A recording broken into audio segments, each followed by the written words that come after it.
శ్రీరామ్ సెట్లో ఒక్కసారి అతనికి కొంచెం అసహనం కలిగింది. కోపడ్డు, బాగా బాధపడ్డాడు. సునీల్ మనసంతానవే ముందర నుంచి బాగా క్లోజ్ ఫ్రెండ్. వాళ్ళిద్దరూ కలిసే ఫ్లైట్ ఎక్కి వైజాగ్ వచ్చారు. మనసంతానవే షెడ్యూల్ ఇలా బలవన్మరణం చేసుకోవడం అనే ఒక తప్పు చేయడానికి కారణం, నేను ఎంఎస్ రాజు గారు ఫస్ట్ కలిసింది జనవరిలో. ఆ 5 నెలలు ఎంత బలంగా మేము హోంవర్క్ చేసామో దాని ఫలితం మేము మే 10 నుంచి మొదలుపెట్టి, నా ఎక్స్పీరియన్స్, నా సీనియారిటీని బాగా రెస్పెక్ట్ చేసేవాడు అతను. సో నా సలహాలు కూడా బాగానే ఉండేవాడు. సరే, ఇప్పుడు 25 ఇయర్స్ తర్వాత ఉదయ్ కిరణ్ గురించి మనం మాట్లాడుకుంటున్నాం. ఉదయ్ కిరణ్తో దాదాపు 2 సినిమాలు చేశారు. ఏం చేయాలి ఉదయ్ కిరణ్ గారు? అప్పుడే రైజింగ్ బాయ్, 2వ సినిమా మీతో వర్క్. ఎలా ఉండేవాడు సెట్లో అసలు? అతనికి అసలు ఎప్పుడు తనకు బయట ఉన్న లవర్ బాయ్ ఇమేజ్ సెట్లో కూడా ఉండే. అంటే అంతే లవర్ బాయ్, అందరూ లవ్ చేస్తారు. ప్రొడ్యూసర్తో ఎలా అతను బిహేవియరల్గా అసలు ఇంచి కూడా కంప్లైంట్ లేని వ్యక్తి. స్టాఫ్ దగ్గర నుంచి మేకప్, టచ్అప్ బాయ్ దగ్గర నుంచి డ్రైవరు, అసిస్టెంట్ డైరెక్టర్లు అందరితోనూ బాగుంటాడు. ఒక్కసారి శ్రీరామ్ సెట్లో ఒక్కసారి అతనికి కొంచెం అసహనం కలిగింది, కోపం వచ్చింది. అది తప్ప నేను దాని ముందు కానీ దాని తర్వాత కానీ అసలు ఎప్పుడు చూడలేదు. కోపం వస్తే ప్రశ్న అంటే జనరల్గా కోపం వస్తే కోపడ్డు, బాగా బాధపడ్డాడు. అయ్యో, కోపం వస్తే బాధపడ్డారా? అతను చాలా సెన్సిటివ్. కానీ నేను బాగా తిట్టాను. అవును, నేను ప్యాకప్ చెప్పి వెళ్ళిపోయి ఇంటికి వచ్చాడు. అలా ప్యాకప్ చెప్పారు ఏంటండి అని. అసలు నువ్వు ఉన్న లెవెల్కి నువ్వు అట్లా చేయకూడదని, అది అసలు ప్రాజెక్టే కాకూడదని, నీకు ఎందుకని. అంటే అది రాంగ్ రీజన్ కాబట్టి నేను చెప్పే పాపం విన్నాడు. తర్వాత మళ్ళీ నెక్స్ట్ డే నుంచి షూటింగ్ రెజ్యూమ్ చేసాము. నాతో ఏం ఇష్యూ లేదు, బేసిక్గా నాతో ఉండదు. ఇంటికి ఎప్పుడంటే అప్పుడు వచ్చిపోయాడు. అర్ధరాత్రి 12 వచ్చిన సందర్భాలు, 2 వచ్చేసేవాడు. నేను వెళ్ళేవాడిని. వాళ్ళ ఇంటి కింద ఒకరోజు సాయంత్రం ఇంట్లో కూర్చుని ఒక గంట మాట్లాడి కాఫీ తాగి టిఫిన్ తిని కిందకు వచ్చి, నేను మా కో డైరెక్టర్ శంకర్ నైట్ 10:30, 11కి కిందకు నుంచుని కబుర్లు చెప్పుకుంటుంటే మార్నింగ్ 4:35కి వెళ్ళాం ఇంటికి. అక్కడే నుంచున్నాయి కింద పార్కింగ్లో. ఓకే. సో అలా మేము గంటలు చాట్ చేసిన అంత మంచి ఇది ఉంది. అంటే ఇది మాట్లాడచ్చు, ఇది మాట్లాడకూడదు అనే బ్యారియర్స్ లేని ఒక హెల్తీ రిలేషన్షిప్ ఉండేది అతను. ఇది ఏదైనా షేర్ చేసుకోవచ్చు. ఆ యాక్సెప్టెన్స్, యాక్సెస్ తక్కువ మందితో ఉంటుంది. ఓకే, సూపర్ అండి. అంటే అక్కడ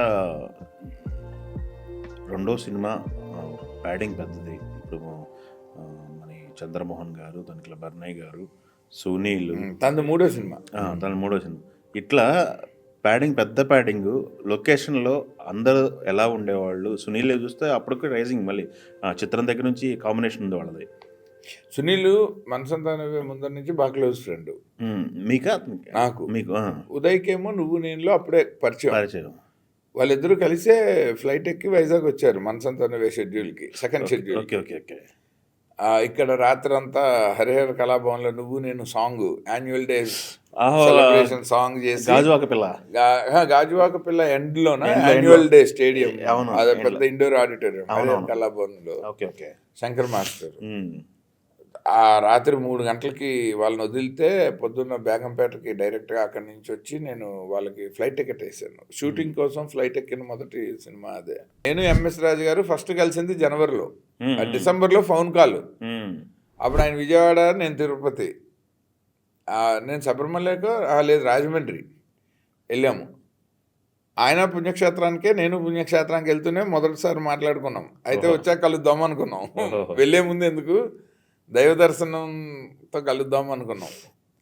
వచ్చాక 9-10 రోజులకి కలిసాము. సో అలా ఆ 5 నెలలు ఎంత బలంగా మేము హోంవర్క్ చేసామో దాని ఫలితం మేము మే 10 నుంచి మొదలుపెట్టి, అప్పుడు కూడా షూటింగ్ చేయలేము, ఓన్లీ ముహూర్తం చేసి జూన్ 10 నుంచో 11 నుంచో first schedule, July, August, September post production, October 19 release.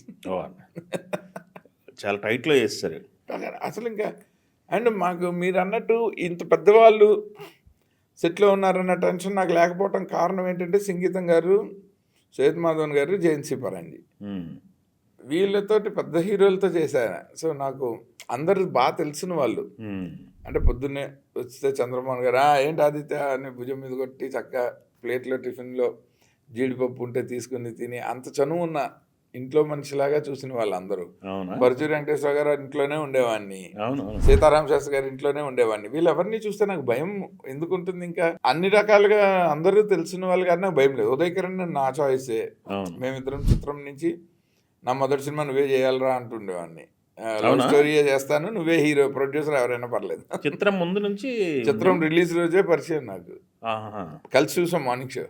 Dashrath friend, ఆర్పి గారి friend, Kulasekhar friend, Kulasekhar college రోజుల నుంచే ఫ్రెండ్. ఇలా ముగ్గురు పనిచేసిన సినిమా అని వాళ్ళే తీసుకెళ్లారు. దశరథ్ తీసుకెళ్ళాడు మార్నింగ్ షోకి, చిత్రం రిలీజ్కి. నా పక్కన కూర్చున్నది ఇంటర్వెల్లో చూస్తే నా పక్కన ఉదయ్ కిరణ్. నాకు తెలీదు. అరే అని బాగా చేసేవయ్యా నువ్వు అని. అక్కడి నుంచి మొదలు. అప్పటికే నన్ను పరిచయం చేశారు వీళ్ళు. ఉదయ్ కిరణ్ నేను ఇక్కడ యూసఫ్గూడలో సాయిరామ్ గార్డెన్స్లో ఉన్నప్పుడు రీసెంట్ పాస్ట్లో, అంటే మనసంతా నువ్వే అయిపోయిన ఒక 10-15 సంవత్సరాలు, 2014 ఆ టైంలో అది పెద్ద కమ్యూనిటీ. 135 అపార్ట్మెంట్లో ఒక 6 టవర్లు ఉన్న పెద్ద కమ్యూనిటీ. అక్కడికి తను వస్తే దాదాపు 3000 మంది అతను వెనకాల పడ్డారు. అతను కలవాలి, ముట్టుకోవాలి, ఆటోగ్రఫీ కావాలి, ఫోటోలు కావాలని. అప్పటికి అతను కొంచెం డల్గా ఉన్నాడు. జై శ్రీరామ్ అనే సినిమా పోయి చిన్న కైండ్ ఆఫ్ లోలో ఉన్నాడు, డిసప్పాయింట్మెంట్. గణేష్ ఫెస్టివల్లో ఆఖరి రోజున సింగర్ శ్రీకృష్ణ, గీతామాధురి గారు వాళ్ళతో పాటు ఉదయ్ కిరణ్ వాళ్ళదేమో మ్యూజికల్ ప్రోగ్రామ్ పెట్టించి నేను మా అపార్ట్మెంట్లోనే with in the compound Uday కిరణ్ని సరదాగా చిన్నపిల్లలకి ప్రైజులు ఇద్దు కానీ కాసేపు వచ్చి వెళ్ళమని చెప్పి మా ఇంట్లో దాచి సడన్గా స్టేజ్ మీదకి తీసుకెళ్ళి మళ్ళీ అక్కడి నుంచి కారు ఎక్కిస్తే అతని ఇంటి రోడ్డు వరకు వెంటపడ్డారండి. స్కూటీలు వేసుకుని నడుస్తూ పరిగెడుతూ. అతను మన ఇంటికి అప్పుడు 5 minutes అవే. శ్రీనగర్ కాలనీ ఇంట్లో ఉండేవాడు. అతను ఫోన్ చేసి గంట సేపు, అన్నగారు ఇదేంటిది, ఈ జనరేషన్లో మనసంతా నువ్వే అప్పుడు ఇలా పడ్డారంటే ఓకే, 15-16 ఏళ్ళ పిల్లలు ఏంటండి అంత క్రేజ్ అన్నాడు.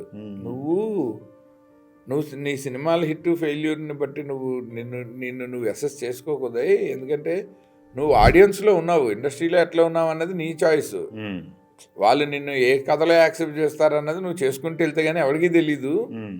కానీ నువ్వు వాళ్ళ మనసులో ఉన్నావు. నువ్వు నీ నుంచి వాళ్ళు అనుకున్న రైట్ కంటెంట్ వచ్చినప్పుడు అది టికెట్ కింద కన్వర్ట్ అవుతుంది. సో నువ్వు ఇండస్ట్రీ మ్యాథమెటిక్స్ని నీ పర్సనల్ లైఫ్కి అప్లై చేయకు ఎప్పుడు అనేవాడిని. సో ఇది డిఫరెంట్, నీ బేస్ ఇదే నువ్వు ఫాలో చేయాలి. నువ్వు వస్తే ఎవడు పట్టించుకోకపోతే డిప్రెషన్కి గురవ్వాలి. ఇంత వెంట పడుతుంటే నీకు ఎందుకు వేయాలో అనేవాడిని. అన్నగారు చాలా థ్యాంక్స్, మీరు నన్ను పిలిచి అంటే ఒక కొత్త రకమైన ఎనర్జీ ఇచ్చారు నాకు. నేను మళ్ళీ యాక్టివ్గా ఆ తర్వాత అతను మొదలుపెట్టిన సినిమాయే చిత్రం చెప్పాను కదా. So he was so happy. Like అతనికి ఎప్పుడైనా అవసరమైతే ఒక ఫోనే ఫ్రెండ్ లాగా ఉండేవాడిని, మంచి చెడు మాట్లాడటానికి. ఎందుకంటే ఇండస్ట్రీలో నా ఎక్స్పీరియన్స్, నా సీనియారిటీని బాగా రెస్పెక్ట్ చేసేవాడు అతను. సో నా సలహాలు కూడా బాగానే వినేవాడు.